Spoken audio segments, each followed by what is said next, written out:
My daughter is useless. That's what they always said, and I believed them. Until I didn't. When I close my eyes, I can still hear the applause echoing across the school auditorium. Not for me, never for me. It was always for Josh. My older brother, the debate team captain, future lawyer, golden boy in a navy blue blazer. The crowd clapped like he'd just solved world peace. I sat in the corner, sketch pad on my knees, drawing the folds of his suit jacket, the proud curve of Dad's grin as he shook Josh's hand. No one noticed. That was the story of my life. They raised him to shine and raised me to stay quiet. At home, the walls told the same story. Josh's awards lined the mantel, gold and glass trophies reflecting the fireplace glow like sacred artifacts. My drawings, stuck on my bedroom wall where no one ever looked. When I showed Mom the fantasy world I'd spent weeks creating, dragons curling around glass towers, skyships drifting above purple mountains, she glanced at it, then asked if I'd done my homework. You're always in your head, Lena, she sighed. You can't live in a fairy tale. Maybe try something more useful? Useful. That word followed me like a stain I couldn't scrub out. My father used it like a weapon. Josh will be somebody, he'd say after dinner, swirling his whiskey. Lena, well, she's soft, artistic, fragile. At first, I tried harder. I joined the yearbook committee to prove I could apply my creativity. I took extra math classes. I even tried the debate team once. I froze halfway through my rebuttal and nearly cried when I sat down. Josh said I embarrassed him. My parents said nothing at all. I stopped trying after that. By senior year, I had learned to disappear in plain sight. At my high school graduation, Josh gave a speech as class valedictorian. The crowd stood up. I stood too, to applaud him. When it was my turn to cross the stage, I smiled small, took my diploma, and walked back to my seat. No cheers, no camera flashes. Later, I found one. Photo of me, taken by a friend. I was off to the side, half-shadowed, like a guest at my own life. The summer after, Josh got a new car for getting into Stanford Law. I got a tote bag that said, "Follow your dreams." The irony would have been funny if it didn't hurt so much. There was a night, I remember it so clearly, I came downstairs with an acceptance letter from an art school in Chicago. I was nervous but proud. I had applied behind their backs, terrified they'd shut it down before I even tried. I held it out to my mom at the kitchen table. She didn't even read it. "Oh, honey," she said, placing her teacup down gently. "That's sweet, but we can't pay for something like that. And besides, you'll change your mind next week." She smiled like she was being kind. But that moment cracked something open inside me. That night, I lay in bed staring at the ceiling, the letter still in my hand. I felt like I was waiting for someone to say, "You can go. We believe in you." But no one came. No one knocked. And no one ever would. So, I stopped waiting. At 22, I packed a suitcase, rolled up a dozen sketches, and bought a one-way bus ticket. I didn't tell them. I left a note on the fridge with 3 words. I'm moving out. No one called. No one chased me. And for the first time in my life, I realized something. When you've been invisible this long, leaving doesn't feel like running away. It feels like finally being free. The bus dropped me off in a city I'd never been to, with 2 suitcases, $300, and a sketchbook full of dreams no one cared about but me. I rented the cheapest room I could find, barely big enough for a bed and a desk, and got a job waitressing at a 24-hour diner 2 blocks down. The shifts were long. The customers were rude. But for the first time in my life, I breathed air that didn't taste like disappointment. Every night, after scrubbing ketchup off booths and counting coins for tips, I'd walk back, kick off my shoes, and open my laptop. Freelance sites, Craigslist gigs, Reddit design forums, anything. I'd work until 3 a.m., drawing logos, book covers, menus, most of them paid next to nothing. Sometimes they ghosted me. Sometimes they stole my work. But I kept going. I had nothing left to lose. Loneliness came in waves. Sometimes I craved my mother's voice. Then I'd remember how she never really listened. Sometimes I wondered if Josh had noticed I was gone. Then I'd remember the look in his eyes when I froze during debate club, the one that said, "You're not like us. You never will be. I told myself I didn't miss them. And most nights, I believed it. Months passed. Then a year. I landed a gig designing a logo for a tiny independent coffee shop run by a woman named Marcy, who reminded me of who I wanted to become. Confident, unapologetic, kind. She loved my sketch, said it made her place feel real. She posted it online. A local influencer shared it. 2 days later, I had 20 new inquiries in my inbox. I printed that logo and taped it to the wall above my desk. It wasn't an award, but it was proof. I was building something real. One evening, I stood in line at the post office, holding a simple postcard with a photo of my city skyline. On the back, I wrote, "Hope you're well. I'm doing fine. I didn't sign it, just my first name and the return address of my studio." I never heard back. Years rolled on. The rejections slowed, the referrals grew. I hired a part-time assistant, then a second. I painted the walls of my tiny studio myself, deep navy with gold accents and clean white shelves. One morning, a journalist came by for a piece on up-and-coming female entrepreneurs. A month later, there I was, my name and face in a local design magazine. The day it hit the shelves, I bought a copy, walked back to the studio, locked the door behind me, and just stood there. In the front window sat a small brass plaque, Lena, Morgan Creative Studio. I ran my fingers over the etched letters, then looked up at the reflection of myself in the glass. "They'll never know," I whispered, and for the first time, I didn't care. It was a Tuesday. I was in the middle of reviewing mock-ups for a nonprofit campaign when my phone buzzed. I almost ignored it, some spam call or another last-minute deadline. But then I saw the name, Mom, 8 years. That's how long it had been. No birthdays, no holidays, not even a stray email. I had deleted the number years ago, but I must have still had it backed up somewhere. And there it was now, glowing on the screen like a ghost I thought I'd buried. I froze. I watched. It rang until it stopped. Then it rang again. The second time, I picked up. There was silence on the other end. No sharp voice, no cold disapproval. Just a breath. Then finally she spoke. And her voice, my mother's voice, shook. "Lena," she said. Just my name. No lecture, no apology. Just the sound of someone who hadn't said it in a long, long time. I didn't answer. "Your dad, he's in the hospital," she continued, stumbling through the words. "He collapsed this morning. They said it might be a stroke." Still, I said nothing, and Josh, he's in trouble. There's an investigation. It's all over the news. I don't know what to do." She was rambling now, her voice unraveling, word by word. "We're losing everything. The business, the house. Lena, we're drowning." I closed my eyes.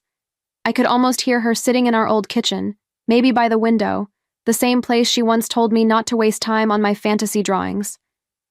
Now here she was, sounding small and scared, and for the first time in my life, not in control. "We didn't know who else to call," she whispered. "Please, Lena, we need help." It hit me like cold water. We need help, not Josh, not a lawyer. Me. I looked around my office, the clean white walls, the gallery of framed client logos, my team's desks, empty at the moment, but humming with life during the day. My life, one I had built without them, and now the same people who had made me feel like nothing were calling me, asking me to fix everything. I wanted to scream, or laugh, or hang up. I wanted to say, where was this voice when I needed it? Where was this fear when I stood in front of you with that art school letter? Where were you when I left? But I said none of that. I just held the phone to my ear and listened to the soft, ragged breathing of a woman who had never begged me for anything, until now. "I'll think about it," I said, and hung up. I didn't cry. I didn't rage. I just stared at the screen, the missed calls, the messages that followed. And for the first time, I wasn't the one needing something. For the first time, they needed me. The front door creaked the same way it always had. Same chipped paint on the frame, same flower-patterned rug that Mom had sworn she'd replaced 10 years ago. The hallway smelled like lemon cleaner and faded pride. Nothing had changed, except everything. The silence inside was heavy, not peaceful. A kind of stillness that only comes when life has been drained out of a place. I stood there, suitcase in hand, unsure if I felt like an intruder or a returning ghost. Then I saw them. Mom came out of the kitchen first, thinner than I remembered. Her posture was bent, her eyes shadowed with a kind of tired that makeup can't hide. She forced a smile, habitual, strained. Dad followed, slower. There was a cane now. His face had collapsed in around the edges, like a house starting to sink. He looked up at me but didn't speak. "Lena," Mom said, voice trembling. "Thank you for coming." I didn't hug her. She didn't reach for me. Instead, I set my bag down and walked past them into the living room. The mantel still held Josh's trophies, not a single photo of me in sight. The TV was on mute, looping a news segment. Breaking: Morgan Legal under investigation for fraud. I took the remote and turned it off. "We'll start with the financials," I said. "I need full access. Bank accounts, business records, contracts, everything." Mom blinked. You want to see?" "Yes," I cut her off. "If I'm going to fix this, I need the truth, not the version you told your country club friends." Dad cleared his throat. "We were just trying to protect the family." I didn't respond. I opened my laptop and got to work. That afternoon, I made calls. I brought in a crisis PR team I trusted from a previous campaign. I scheduled a meeting with a lawyer I'd worked with years ago. I had copies made of all the statements. I flagged red flags on the spot. I set up an emergency trust to protect what little was left. It wasn't easy, and it wasn't for them. Josh came home halfway through the meeting with the accountant. His tie was loose, his face pale from stress. He tossed his keys on the table and stared at me like I was a disease. "Don't act like you're better than us," he snapped. I looked up, calmly. "I don't have to act," he scoffed, stormed out of the room. By dinner, I had rewritten their press statement, coordinated an anonymous source to take heat off the family name, and arranged for Josh's bail to be processed through a third party. I refused to sit at the dinner table. I ate standing, over the sink, like I used to as a teenager. Mom hovered behind me, unsure whether to speak or disappear. Dad sat in the den, silent. That night, the house was quiet. I lay in my old bed, staring at the glow-in-the-dark stars I had put on the ceiling at 16. Most had fallen off. The rest had lost their shine. I heard a knock at the door. Soft, hesitant. "Come in," I said. Dad shuffled in slowly. He didn't look like the man who once called me a disappointment. He looked like someone who had run, out of certainty. He sat at the edge of the bed and stared at the floor. "I know we weren't." "Good to you," he said. "We thought we were doing what was best, pushing you, expecting more." "You never expected anything from me," I said quietly. "Not really." He nodded. His eyes welled, but he didn't let the tears fall. "I'm sorry," he whispered. "We were wrong. About everything." I looked at him, really looked, and realized, for the first time, he wasn't towering over me anymore. He was just a man who finally saw what his daughter had become. The crisis management plan worked faster than expected. Within 2 weeks, I had neutralized the media fallout, secured legal representation for Josh, and created a strategy that kept the family's remaining assets from being completely gutted. I didn't sleep much. I didn't talk unless I had to. I worked like a surgeon in an operating room. Steady hands, no emotion, clean cuts. People started calling again. Investors, associates, even family friends who'd gone silent. I took the calls. I answered their questions. I made sure no one would see how badly this house had burned from the inside. And then, suddenly, the chaos quieted.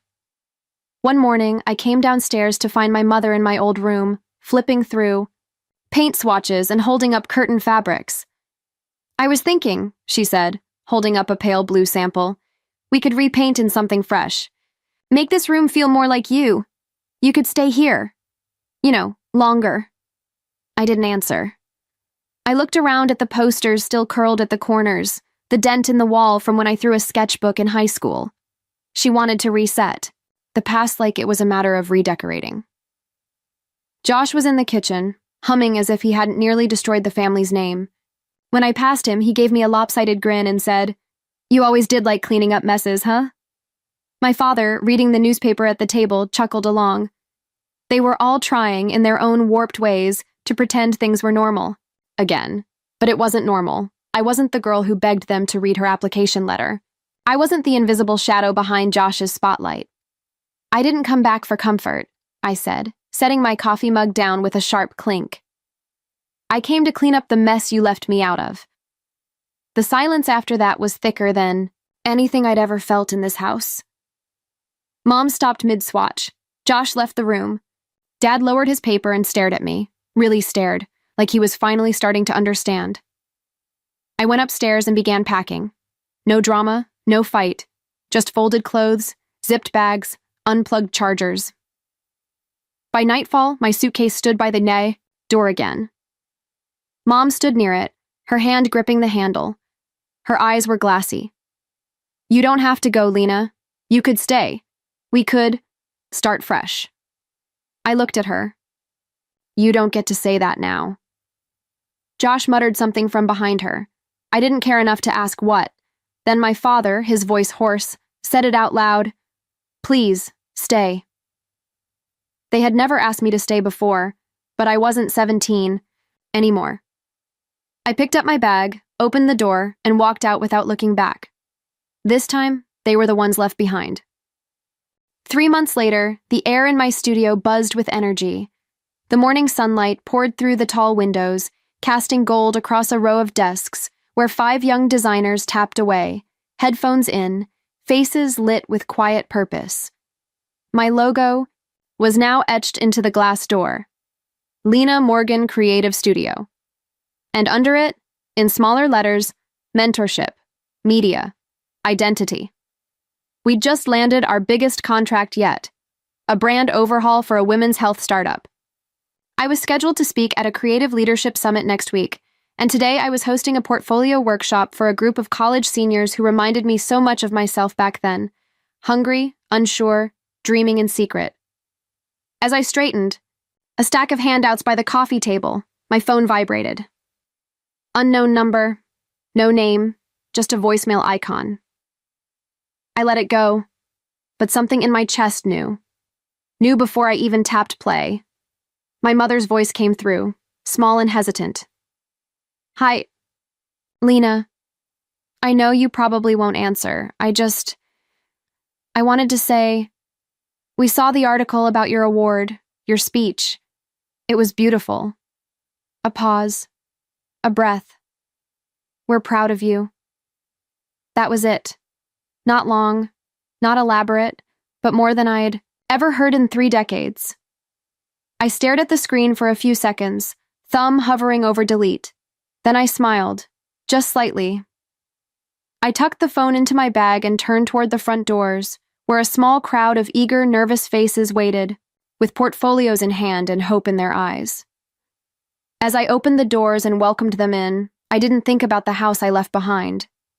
I didn't think about the trophies, or the silence, or the things they never said when I needed to hear them most. I thought about these new voices, the ones just finding themselves. I thought about the girl I used to be, and as they gathered around, waiting for someone to believe in them, I gave them what no one ever gave me. My voice, calm and clear, over the soft sound of shuffling pages and fresh starts. I used to think I needed their approval, but all I really needed was to believe in myself, and that was never useless.